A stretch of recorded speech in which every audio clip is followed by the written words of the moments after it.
জান্নাতুল বাকি নামে একটা কবরস্থান আছে।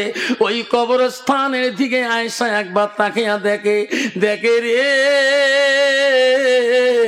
যে জান্নাতুল বাকি কবরস্থানে মা খাদিজাতুল কুবরার কবর, সেই জায়গায় আমার বিশ্ব নবী দাঁড়ে দাঁড়ে ওই খাদিজার কবরের পাশে দোয়া করে কাঁদতেছে।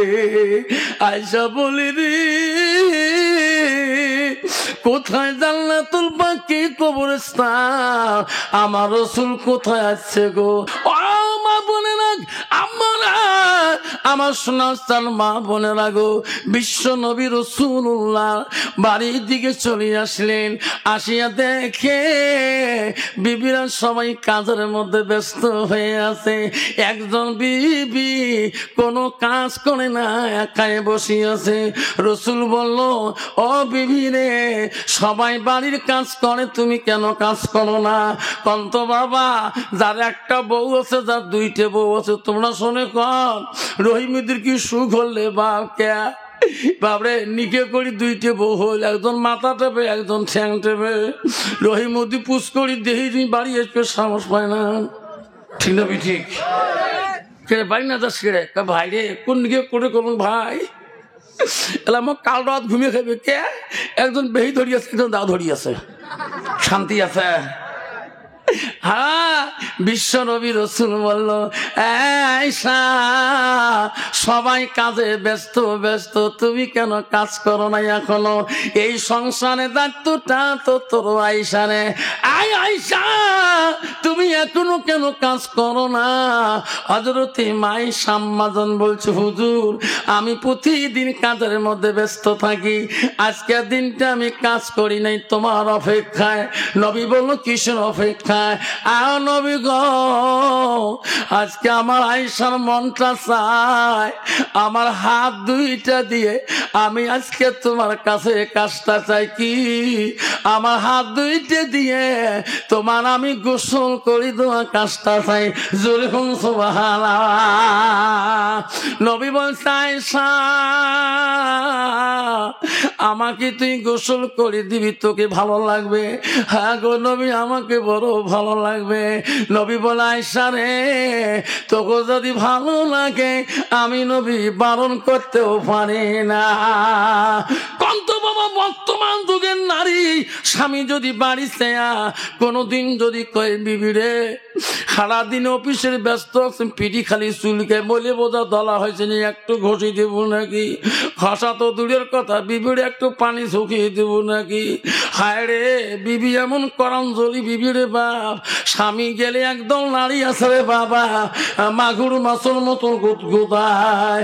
তোমার জায়গা নাই, ঝাপসে বাড়ির নাই বাবা, ঝাপসে বাড়িতেই বসাক বাড়ার নাই।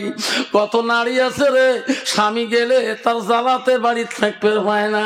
ও মা বলে না, তোমার স্বামী যখন বাড়িতে যাবে, রাসূল বলল ওই স্বামীর কাছে তুমি সামনে যেয়া দাঁড়াও, একটা মুস্কি হাসি দিয়া ওয়াজাউজুহা আনহা দিন। তার স্বামীর মনটা যদি তুমি জয় করতে পারো রে মা, আমার রাসূল বলল দাখালাতিল জান্নাত, সেই নারীটা সর্বপ্রথম জান্নাতে যাবে। জোরে কোন সুবহানাল্লাহ। কন্ত বাবা, বর্তমান যুগের নারী তোমার জায়গা বোঝা আছে? কত স্বামী বাড়ি গেলে কোনোদিন গাও ঘষে দেয় নাকি? ঘষে দেয়? ঘষা মানাছিস? যদি কালে বালে জোর করি ঘষে দেয়, ঘষে এক পায়ে দেয় এক পায়ে, এমন ঘষণ ঘষে তাতে মাইও নগাচ্ছে, এসে নম্বা নাম্বা মারছে ঠেলা, পিঠির বাঁকা মাও উঠছে। কি করলু তুই? মরেন না মরনের ঘষণ ঘষি দেন, যেরকম ঠিক না ঠিক? মা বোনের আম্মারা কতগুলো চিন্তা ভাবনা করে নেবেন। হযরতে মা আয়েশা যখন পারমিশনটা নবীজির গোসলের পেয়ে গেলেন, আয়েশা এত আনন্দ এত খুশি আল্লাহর দরবারে, আল্লাহ আমি আয়েশা এত ভাগ্যবতী না রে আল্লাহ, আজকে আমি বিশ্ব নবীকে আমি নিজ হাত দিয়ে গোসলের দায়িত্ব পেয়ে গেলাম। আয়েশা 2 মস্ক পানি আনিয়া ওই জলচকির কাছে আনিয়া রাসূলুল্লাহকে বসিয়া দিয়া আয়েশা নবীজির গায়ের মধ্যে পানি ঢালি ঢালি দেয়। আয়েশা মনে মনে বলে, আল্লাহ আমি আয়েশা বড় ভাগ্যবতী নারী, আল্লাহ আজকে আমার হাত দুইটি দিয়া আমি রাসূলের গা মোবারকটা বলা শক্তি পেয়েছি। যেরকম সুবহানাল্লাহ। আয়েশা এমন খুশি, এত আনন্দ। আয়েশা যখন নবীর গায়ে পানি ঢালি দেয়, ওই পানিগুলো জলচকির থেকে নিচের দিকে গড়িয়ে গড়ে যায়। ওই পানিগুলা যখন যায় মাটি নরম হয়ে যায় গো, সামনের জলচকির পায়াটা ডাবিয়ে যায় গো। আমার রাসূল দেখলো সামনের পায়া না মাটিতে নামিয়ে গেল। আমার নবী আস্তে করে পিছন দিয়ে একটু সরে বসলেন। আয়েশা আনন্দ খেয়াল করে নাই, সামনের পায়া যখন ফসল হয়ে গেছে, আয়েশা ডান দিকের পাটা ওই জলচকির পায়ার নিচের দিকে গেছে। আয়েশা খেয়াল করে নাই, নবীজি যখন দেখলো পিছনটা পায়া ডাবিয়ে যায়, আমার নবী তখন সামনের দিকে এগিয়ে বসে আগার সাথে বসে সাথে রে আয়েশা আম্মা ধরে ডান দিকের বড় আঙুলটা ওই জলচকির পায়া নিচে আটকিয়ে যায়। মাইজা একটা শব্দ করে নাই, একটা শব্দ পর্যন্ত করে নাই। আয়েশা গোসল দিয়েছে, আয়েশা গোসলে নবীজি বড় খুশি। নবী লক্ষ্য করি দেখে রে আমার গোসলের পানি দিয়ে এত রক্তর ঝর্ণা কেন যায়? নবী বলে, আয়েশা আমি নবী জীবনে একাই কত গোসল দিয়েছিলাম, কোনদিন আমি আমার গোসলের পানিতে রক্ত দেখি নাই রে আয়েশা। আজকে তুমি আমার গোসল দিতেছ, আমার গোসলের পানি দিয়ে রক্তর ঝর্ণা কেন যায়? আয়েশা কথাও বলে না, খালি গোসল দিয়ে দেয়। নবী বলে, রে এতক্ষণ আয়েশা এত আনন্দ, এখন কেন আনন্দ না করে গোসল দেয়? আমার নবীজির মুখটা আয়েশার মুখের দিকে তাকাইয়া দেখা শুরু করলেন। নবী তাকাইয়া দেখে রে আয়েশা 2 চোখ দিয়ে পানি ছাড়ি দিয়েছে, বুক ভিজে যায়, তবু রাসূলুল্লাহ গোসল বন্ধ করে না। যেরকম সুবহানাল্লাহ। বিশ্ব নবী রাসূল বলল, আয়েশা রে, ওরে বল আয়েশা, তুমি এই দায়িত্ব নিজে ইচ্ছা করি তুমি নিয়েছো, আমি নবীজি জোর পূর্বে এই কাজটা দেই নাই, তুমি কেন কাঁদতেছো? আয়েশা তোমার শরীরটা কেন কাঁপতেছে? বিশ্ব নবী সঙ্গে সঙ্গে দাঁড়াইয়া আয়েশাকে পাঞ্জা করে দিয়ে হলো, আয়েশা তুমি এত কাঁদতেছো কেন? আয়েশা কেন খুলি বলো না, কি হলো তোমার? তখন হযরত আয়েশা আম্মা জান বলে, ওগো নবী, ওগো নবী, আপনার জীবনে গোসলে কোন রক্ত দেখেন নাই না, আজকে এটা কোন রক্ত গো নবী, আপনি জানেন কি না? আয়েশা জানি না। ওগো নবী, আপনার জলচকির পায়া নিচে আমার ডান দিকের পুরো আঙুলটা এখনো আটকে আছে গো নবী, তোমার শরীরের ভরিতে আমার আঙুলটা পিছিয়ে গেছে, থেতলা হয়ে গেছে। ওগো নবী, আমার শরীরে রক্তগুলা এতক্ষণ তোমার গোসলের পানি দিয়ে ঝর্ণার মতন হয়ে গেল। নবী বলছে, আয়েশা রে তুমি কি বললি? কেন তুই ও শব্দটা একবারও করলি না? আয়েশা তুমি আমার জন্য এত রক্ত কেন কোরবানি করলি? আয়েশা তুমি একটা বার যদি শব্দ করতো, আমি রাসূল তো কোনোদিনও কষ্ট দিতাম না। আয়েশা বলছে, ওগো নবী, আমি আয়েশা বলি গো, পায়ে রক্ত তো দূরের কথা, তোমার ভালোবাসায় যদি আমার বুকটাও যদি চিপায় পড়ে যায়, আমার জীবনটাও যদি দিয়ে দেই, তবু আমি আমার জবান দিয়ে আপনার কাছে শব্দটা আমি করব না। মা বোনেরা গো, মায়ের সারা জীবনে কত সুখে সংসার নবীকে ভালোবাসছিলেন। মা তুমি নারী জাতি, মা কেন মা তুমি বোঝো না? মা আম্মা রাসূলুল্লাহ বাড়ির দিকে গেলে হযরতে মা আয়েশা, নবীজি না ঘুমা পর্যন্ত আয়েশা ঘুমায় না। আমার সোনার নবী ঘুমাইবে রে, মা আয়েশা তারপরে ঘুমাইবে।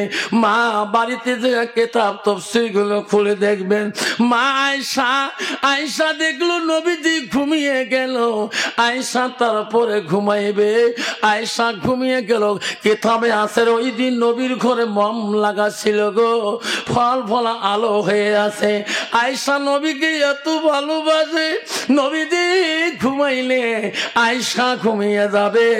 আয়েশা দেখলো সোনার নবীজি ঘুমিয়ে গেলেন। আয়েশা কিছুক্ষণ পরে ঘুমিয়ে গেলেন। আয়েশা কিছুক্ষণ পরে চেতন পেয়ে দেখে যে নবীকে নিয়ে ঘুমাইলো, সেই নবী আয়েশার বিছানার মধ্যে না। আয়েশা বলল, আল্লাহ, নবী গেল কোথায়? আমি তো সঙ্গে নিয়ে ঘুমাইলাম, আল্লাহ কোন দুশমন আমার নবীকে কেড়ে নিয়ে গেল নাকি? মা বলে না, আয়েশা কত ভালোবাসা ছিল মা। মানে আয়েশা কাঁদে, আমার নবী কোনো দিকে বাইরে গেলে আমার আয়েশাকে ডাক দিয়ে বাইরে যায়, আল্লাহ আমার সোনার নবী কই গো, কোন দিকে চলে গেল? মা বোনেরা, কেমন স্বামীর ভালোবাসা! আম্মা আয়েশা জন পৃথিবীর জমিনে দেখিয়া দিয়ে গেলেন। আয়েশা সারা রাত্রি পর্যন্ত আয়েশা চোখের পানি বন্ধ হয় না। ও গো মাবুদ, আমার সোনার নবী কোথায় গেল? আমার সোনার নবী কোন দুশমন কোন ক্ষতি করলো নাকি? আয়েশা ভাবে রে, আমার সোনার নবীজি কারো বাড়িতে যাইবে না, আমার সোনার নবীজি মসজিদ ছাড়া কারো বাড়িতে নবী যায় না। আয়েশা চিন্তায় পড়লেন, মসজিদের দিকে খবর নেওয়ার চেষ্টা করলেন। হায় রে, আয়েশা চোখের পানি বন্ধ হয় না। হযরতে আয়েশা চতুর্দিকে মসজিদের খবর নিলেন, বিশ্ব নবী কোনো দিকে মসজিদে যায় নাই। আয়েশা বড় চিন্তায় পড়ে গেলেন। আয়েশা সোজা মসজিদ থেকে ফেরার পথে জান্নাতুল বাকি নামে একটা কবরস্থান আছে, ওই কবরস্থানের দিকে আয়েশা একবার তাকিয়া দেখে রে, যে জান্নাতুল বাকি কবরস্থানে মা খাদিজাতুল কুবরার কবর, সেই জায়গায় আমার বিশ্ব নবী দাঁড়ে দাঁড়ে ওই খাদিজার কবরের পাশে দোয়া করে কাঁদতেছে। আয়েশা বলি রে, কোথায় জান্নাতুল বাকি কবরস্থান, আমার রাসূল কোথায় আছে গো? আয়েশা দেখা না দিয়ে আড়ালে আড়ালে ওই কবরস্থানের সামনের দিকে গেল। আমার সোনার নবীজি এত রাইতে কবরস্থানে কি করে গো? আমার বোনের বন্ধুগণ শুনে রে, আয়েশা ভাবলো আমি যাচ্ছিলাম নবী যাতে জানে না, আগে আমার নবী এত রাইতেই কবরস্থানের দিকে কি করে? আয়েশা আড়াল হয়ে দেখতেছে, সোনার নবী আমার দুই হাত তুলি তুলি চোখের পানি ফেলে কাঁদছে, আর খাদিজার নাম ধরে ধরে আমার সোনার নবী দোয়া করিতেছে, আল্লাহ যেদিন থেকে আমার খাদিজা ফাতেমার মা ইন্তেকাল হয়ে যায়, আল্লাহ আমি নবীজি বড় কষ্ট পাই, আল্লাহ আমি নবী ঘুমাইতে পারি না, আমার খাদিজা আমার কেমন আছে রে মওলা? আল্লাহ আমার খাদিজাকে আল্লাহ কিয়ামতের ময়দানের কঠিন বিচারের সঙ্গে আল্লাহ আমার সাথে তুমি মিল করে দিও। যখন সুবহানাল্লাহ লাই তাকবীর। আল্লাহ রাসূল বলছে, কোন স্বামী যদি নারীর জন্য দোয়া করে, বিবির জন্য দোয়া করে, যদি ওই দোয়া কবুল হয়ে যায়, সে নারী হবে জান্নাতি। নবী বলে যে নারী স্বামী যেন দোয়া করবে, সেই দোয়া যদি কবুল হয়ে যায় সে স্বামী হবে জান্নাতি। কিন্তু বাবা বর্তমান স্বামী স্ত্রীর দোয়া আছে, দোয়া মারাছিস। বর্তমান নারী দোয়া করে সবাই গুলো মরে, সবাই গুলো মরে জানিস, আগমনী পুলিশ পা ডাক্তার গাড়ির তৎ পরে মরে না কে, মোরা হাউস উঠে মাঝে মাঝে ভিডিও হবার, যেরকম ঠিক না ঠিক মা বলে না। আমার শনি রাখেন কষ্ট হয়েছে বাবা, কষ্ট হয়, কার কার কষ্ট না হাত তুলি দেখাই তো হুজুর কষ্ট না হয়, কষ্ট হয় কি না? তকবির লাগান নাই,